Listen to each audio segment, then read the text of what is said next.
31st, 2009. Air France Flight 447 takes off at night from Rio de Janeiro, Brazil. The Airbus 330, carrying 228 passengers and crew, is scheduled to arrive the next morning in Paris, France. Planes flying this route traverse an enormous distance across the Atlantic Ocean. There's a point where, during this transoceanic flight, radar coverage is non-existent. And it's incumbent upon the pilots to perform at certain checkpoints. About 3 hours into the flight, the pilots check in at Intol Point. It will be the last verbal contact made by Flight 447. The plane hits moderate turbulence as it passes through an area known as the Intertropical Convergence Zone. Here, winds from the northern and southern hemispheres collide and can produce severe storms. About 30 minutes later, the flight is expected to show up in Senegal's airspace. But the crew doesn't check in with Senegal's air traffic controllers. Air France 447 is missing. In the light of day, an aerial search team is deployed. They scour miles around the plane's last known position. Is this plane on top of the water somewhere? Are people alive? But by early afternoon, officials with Air France and the French government presume that the airplane is lost to the sea. This is a catastrophe, undoubtedly. And we have lost an aircraft with 228 people on board. If there is any doubt about the fate of Flight 447, 5 days later, grim discoveries confirm it. Bodies, boarding passes, and small pieces of the plane are found floating on the surface of the ocean. The next day, the first major piece of wreckage is found, the vertical stabilizer. But there are still more questions than answers about what downed the Airbus 330. Evidence of an in-flight breakup. Did it all start with a lightning strike? Investigators will need to locate the main fuselage and, along with it, the flight recorders. These brightly colored orange devices, commonly known as black boxes, are equipped with water-activated acoustic locator beacons, or pingers, that remain active for 30 days. This is the pinger. This is what we are looking for in the middle of the Atlantic Ocean. But 30 days comes and goes, and the flight recorders haven't been found. Without the information they contain, the investigation into the cause of the crash is at a standstill. After nearly a year of searching underwater, French investigators turn to the world leaders in ocean exploration for help, the Massachusetts-based Woods Hole Oceanographic Institution. For the scientists there, this isn't the first time they've searched the bottom of the Atlantic for an ill-fated passenger vessel. We're the people that found the Titanic, and it was through a collaboration with the French, and here we are again. So in many ways, it is history repeating itself. But trying to find Air France 447 will be daunting. The plane is believed to be lost in one of the most mysterious and hard-to-reach places on Earth. Right in the middle of the oceans, there's a mountain range. It's the greatest mountain range on Earth. It's called the Mid-Ocean Ridge. It's 50,000 miles long, and it winds around the Earth like the seams of a baseball. Mostly unexplored, but some of the most incredible, dramatic topography on Earth. There, the average depth of the ocean stretches for 2 miles. If you're looking for the black boxes, it's akin to looking for something the size of a shoebox in the Rocky Mountains at night with a flashlight, having no maps of the area. It's like finding the needle in the haystack, but first you've got to find the haystack. The search area was sort of defined as a 40-mile radius circle around that last known position, and that's a very big area. If you draw that circle in the middle of New England, it includes Massachusetts, Vermont, New Hampshire, Rhode Island, and Connecticut. So we needed to narrow that down, and what we asked the modelers to do, the people that understood wind and waves and floating things, was get us in the right haystack, and then we'll take it from there. The team launches 3 autonomous underwater vehicles to comb the ocean floor. We're looking at the Remus 6000 vehicle right now, and one of our primary sensors is side scan sonar. We will swim almost 10 miles in one direction, and the vehicle every second will be sending out a ping and tie all those pings together, and we get a pretty good map of what's on the seafloor. In a heartbeat, you could miss a plane on the bottom, and that would have been less than a minute's worth of data. After finishing a month-long expedition at sea, the team comes up empty-handed. Was the wrong haystack. We're confident that given enough time and resources that we would find the plane. Nearly a year later, and with a new haystack identified, they set out for their second expedition. Within the first week, a promising lead. They find something on sonar 2.5 miles down.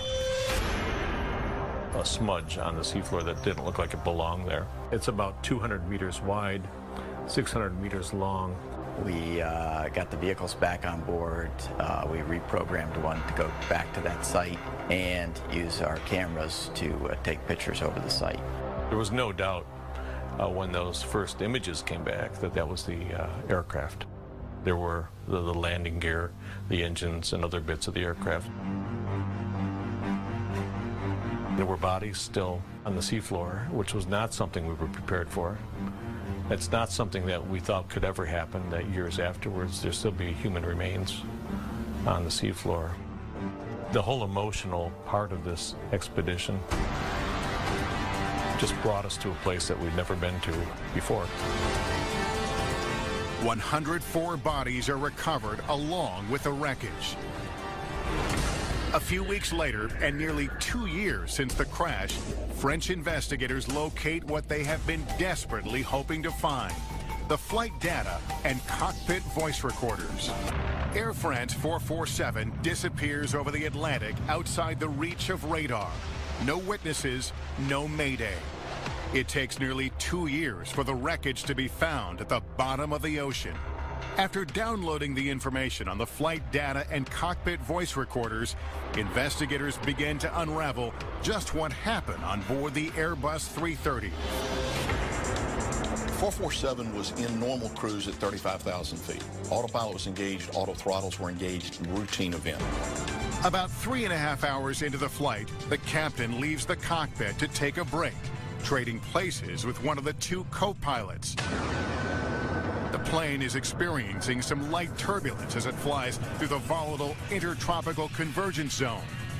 Here, warm, humid air rises, cools, and condenses into large cloud formations. But what the pilots could not know is that ice is building up inside critical sensors called the pitot tubes. Pitot tubes are a long-utilized, well-established device to measure airspeed. They can be susceptible to icing, and as a result, they're heated. But the icing is overwhelming the heating capabilities, and the pitot tubes freeze up. In a highly automated airplane, if you ice over that tube, you no longer have that ram air pressure, which all of these computers are dependent upon. With no valid airspeed to work with, the autopilot and other automated systems disconnect. The co-pilots must manually fly the plane without the ability to monitor their airspeed. The big thing is to not make any major changes with the airplane. In all likelihood, it's going to recover shortly. If you start making large inputs, things can get worse. With the captain still away from the flight deck, the co-pilot in the right seat, the youngest and least experienced on the crew, attempts to level the plane that's being jostled by turbulence. But he overcorrects on the side stick controller, pitching the airplane up at a steep angle. Those inputs were massive, both in magnitude and in duration. The airplane is going to react more violently than at lower altitude or with the automation.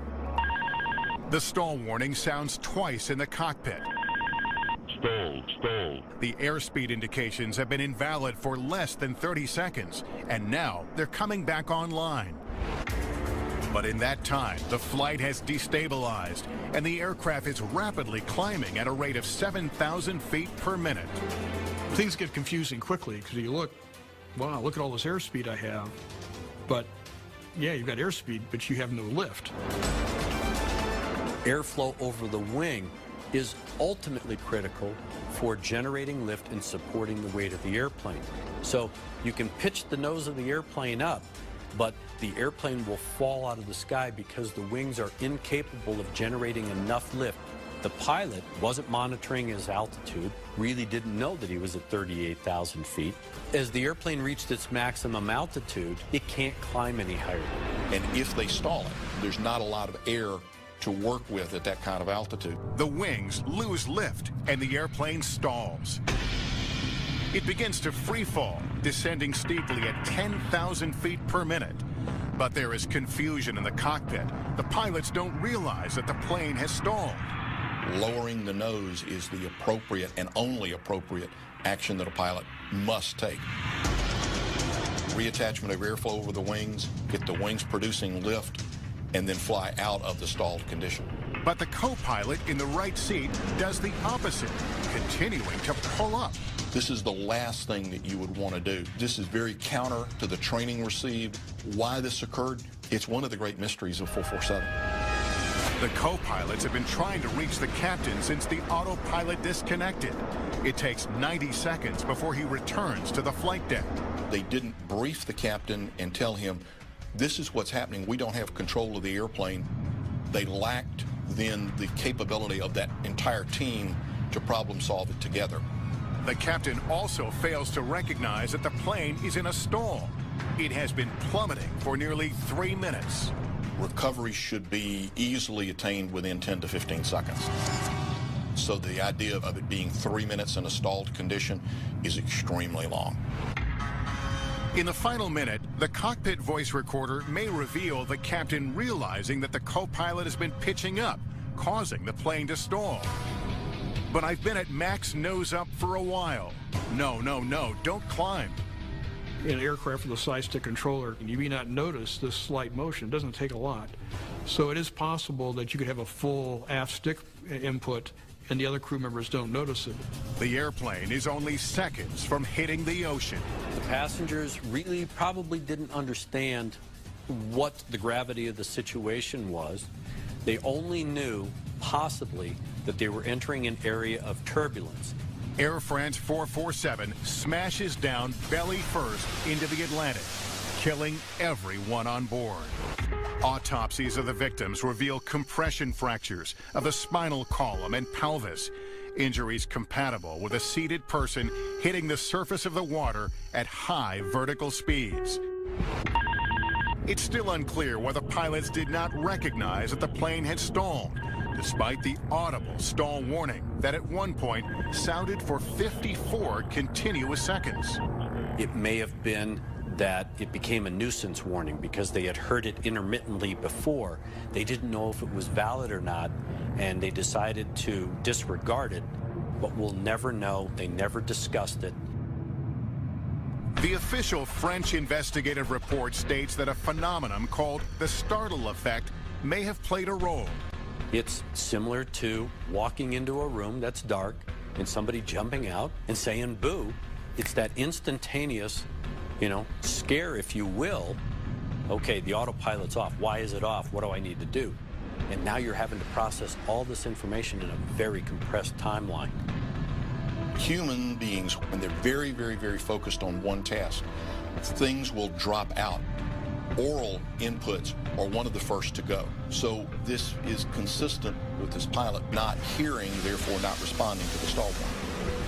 Prior to the crash of Flight 447, Airbus and Air France had recognized the potential problems with pitot tubes freezing over and had begun modifications just 2 days prior to the accident.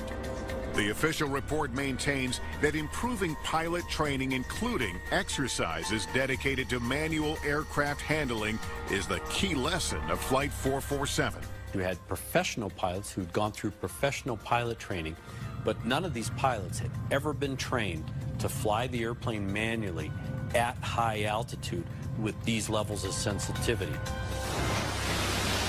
February 19th, 1985. China Airlines Flight 006 is cruising at 41,000 feet above the Pacific Ocean. 274 passengers and crew are on board, traveling from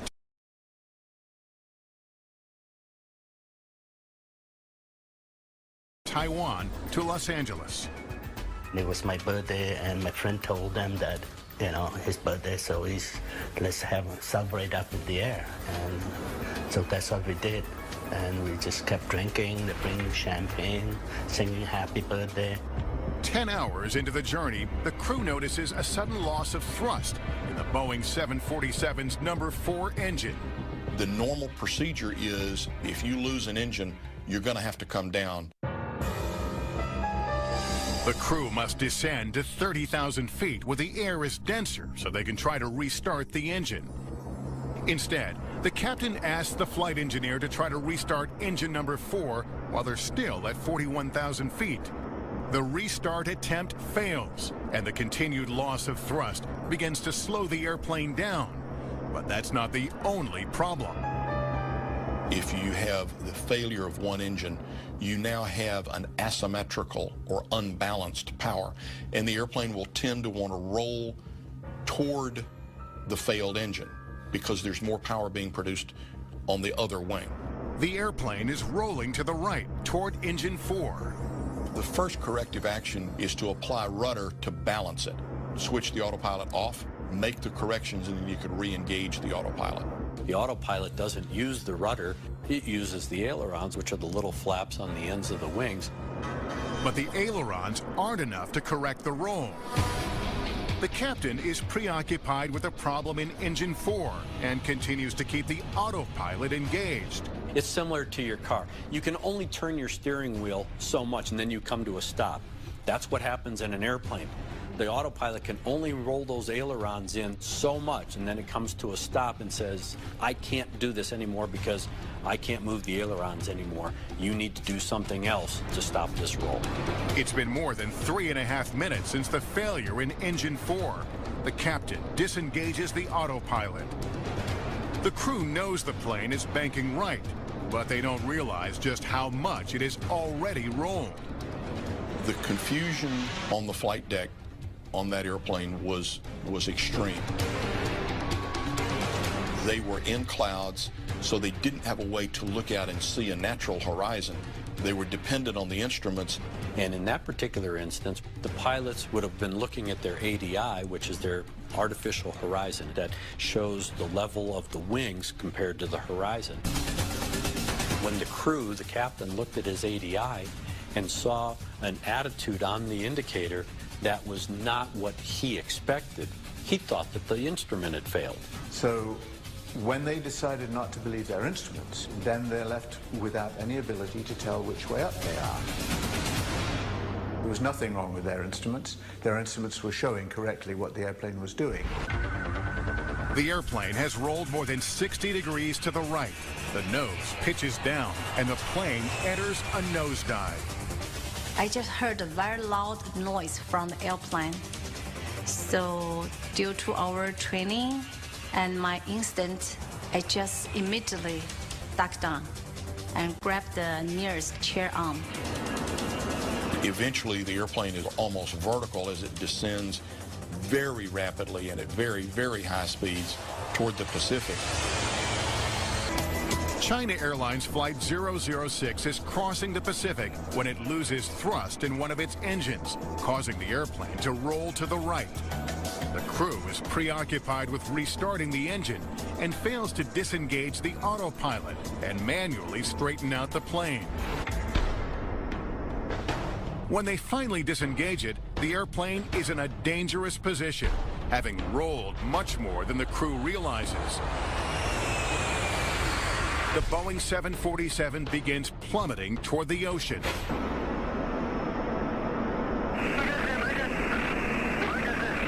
Former flight attendant Angie Wang has just finished serving breakfast to the passengers. Suddenly, I feel my legs so heavy. I just feel as I was about to be thrown to the ceiling. All the people who were serving us, they were just rolling down the aisle. All the tray, the noodles, cup, everything was just flying toward the front of the plane. I thought we are gone. There's no way we're going to survive this. In just 30 seconds, the plane has fallen more than 10,000 feet. They're overspeed a lot. This is a condition that you can actually physically pull an airplane apart. For the pilot, he had to get himself oriented. What was the airplane doing? Was it right side up? Was it upside down? The G-forces bearing down on the passengers and crew are enormous, exceeding 5 times the force of gravity. This means that a 200-pound person would feel like 1,000 pounds. You don't know if your brain was going to explode or what. Everybody's face was just kind of pulled back, like being stretched. You couldn't open your mouth, you couldn't move your arms, you couldn't move your anything. There was complete silence because you can't even make a sound. When they were trying to figure out what was going on, the crew found themselves with their faces pressed down onto the control column because the G-forces were so strong. The forces of the air and G-load are so powerful that the doors covering parts of the main landing gear are ripped off. Big boom. I thought the plane just blew up, and I opened my eyes. I'm still here. It's still falling. At the back of the airplane, the tips of the horizontal stabilizers separate from the tail.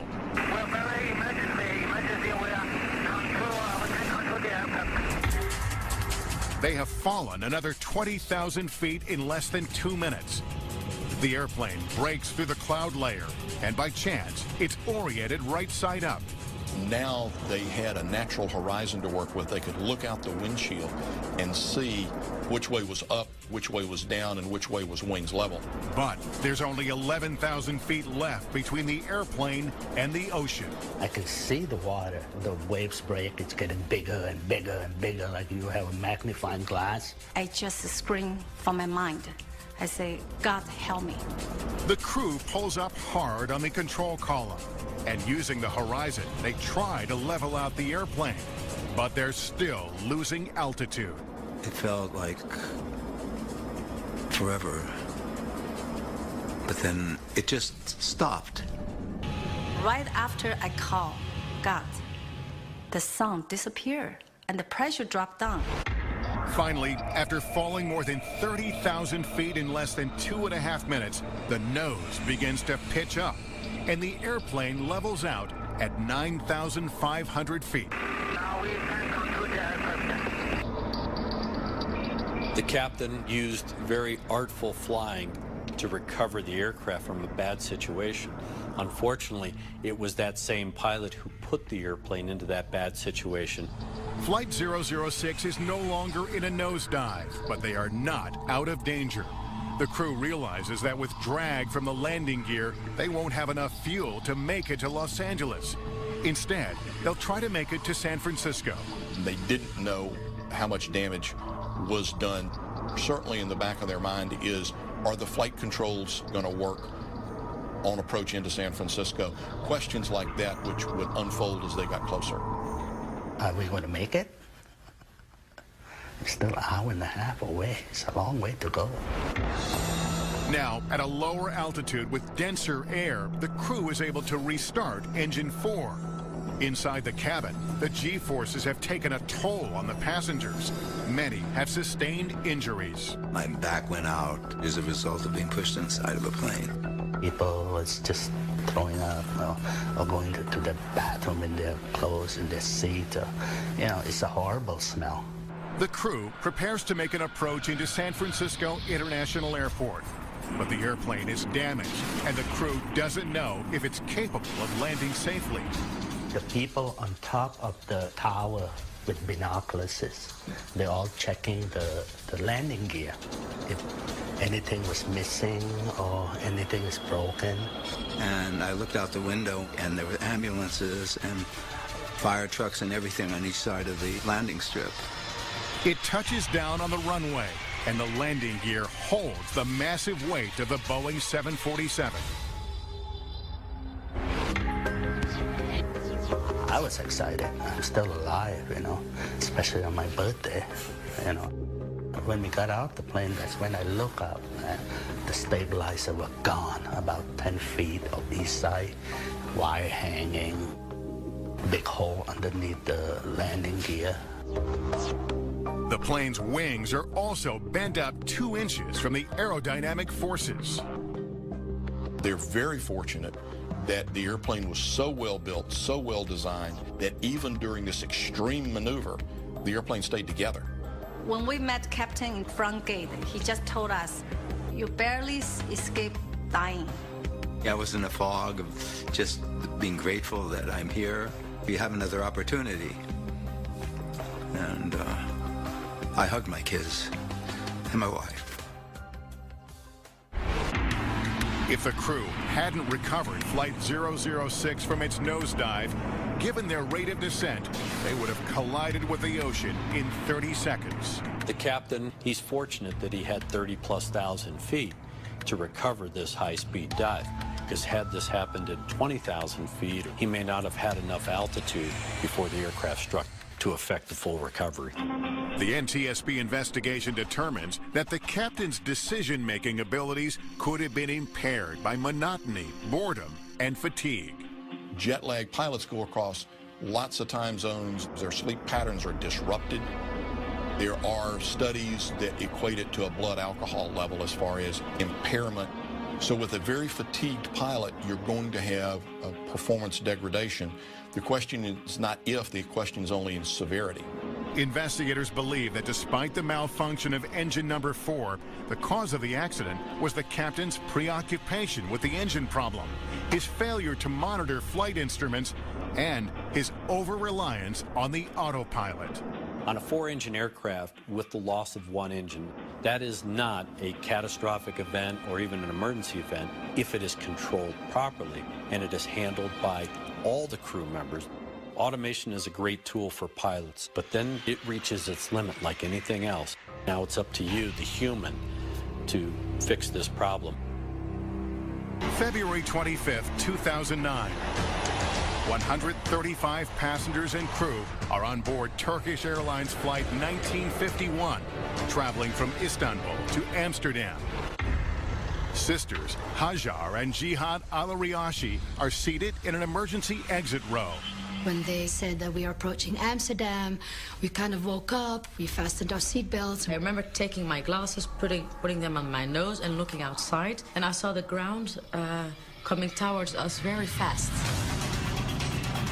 And I said, whoa. And I looked at her, so I thought, oh, okay, this is weird. You know, I never feel this in an airplane. The Boeing 737 is descending rapidly through fog. The airplane is less than a mile from the runway at Schiphol Airport when suddenly, disaster. It's like we were hanging in the air, and then we dropped, and everything was shaking and shaking. Just out of the corner of my eye, I saw it drop like a brick falling out of the sky. The airplane crashes down into a field tail first. Ansgar Brenninkmeyer is driving nearby when he witnesses the catastrophe. I stopped the car, came over the highway, and then down the side here, across the water, and to the field over there behind us, where the plane was. And I saw one man who was lying on the ground who had passed away and had a sort of towel over his head. The business class had been crushed together, so the seats sort of went downwards into that mangled area. From a crash dynamic standpoint, a soft field is very difficult. The aircraft stops a lot quicker than if it's on a harder field. When the aircraft impacted the ground, it broke up into several pieces. The tail broke off and went at an angle. The cockpit broke off both in a lateral standpoint, but also had a lot of impact damage from the floor and below. The way in which the plane drops from the sky fuels early speculation that a weather phenomenon called a microburst may be to blame. A microburst is a condition usually created by thunderstorms where you have a column of air that is rushing downward. And it can be very, very intense. It has in the past shoved airplanes literally into the ground. Visibility was restricted in fog. which is not uncommon in the low countries, but there were no thunderstorms. So the conditions necessary for a microburst didn't exist. Inside the cabin, many of the passengers don't yet comprehend what's happened. I didn't realize that there was a serious accident.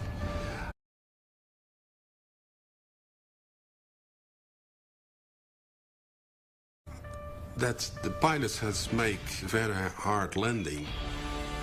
It was silent for about 20 seconds, half a minute, and then a lot of noise. All the screaming people had a lot of pain, and it was terrible to hear that. Videos uploaded to the internet capture the aftermath.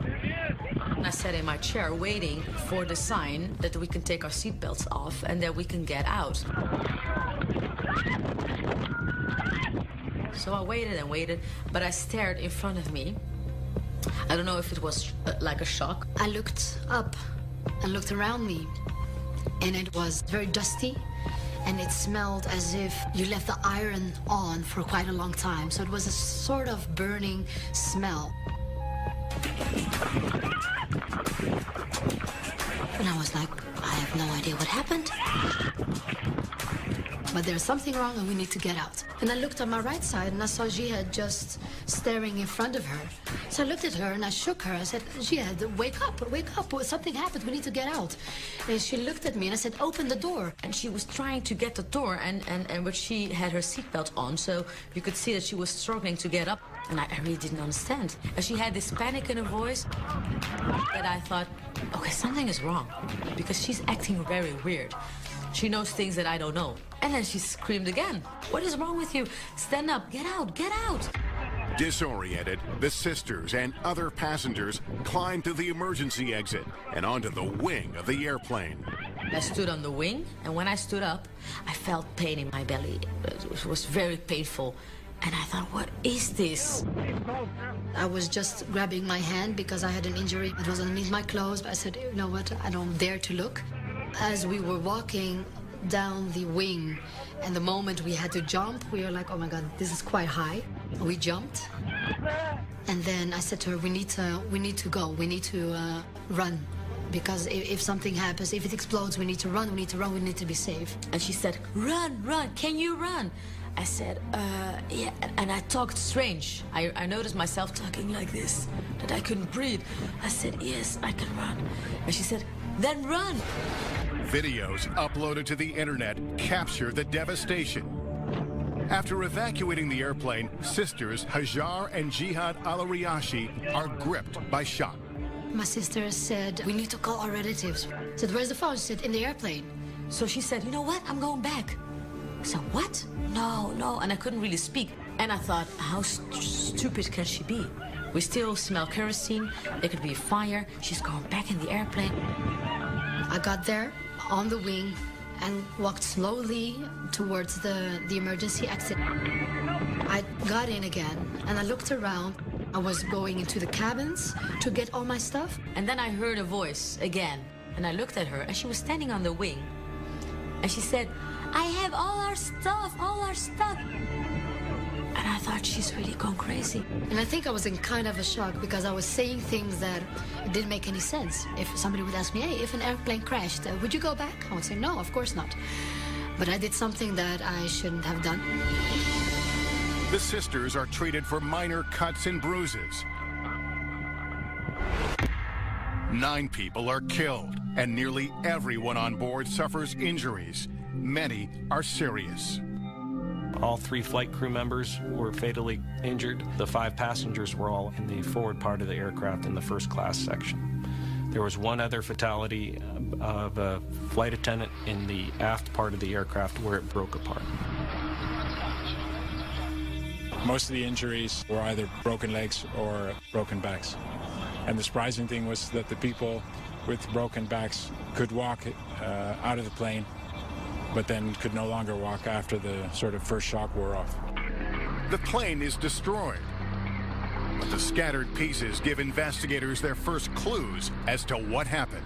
the engines were actually forward of the main wreckage, so that they had traveled further than the rest of the wreckage.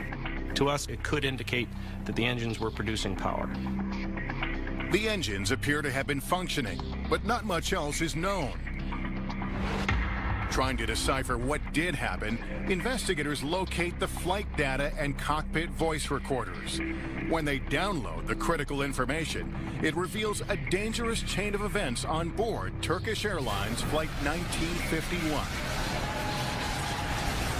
As the aircraft was coming in, air traffic control positioned the aircraft in a manner that caused them to be high. So once they did that, it required them to do a steep rate of descent. They were faster than they should have been.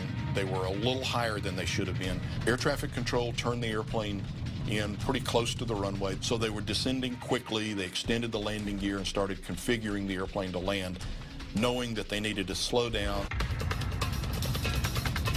But an indicator called the radio altimeter, used to measure the plane's height above the ground, has malfunctioned.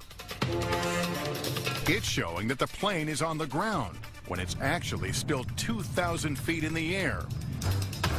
The crew recognizes the problem, but what they don't realize is that the faulty altimeter reading will have a dangerous effect on the auto throttle system. This controls the speed of the airplane by adjusting engine thrust. The radar altimeter was sensing that the airplane was on the ground. It was telling the throttles to be at idle. The pilots expected them to be at idle, but only for the descent. This was the beginning of an ambiguous situation that the pilots don't know is unfolding. The airplane starts to slow down. The power does not come up as the pilots expected it to because the autothrottle system thinks it's on the ground. The airplane continues to slow. And another problem.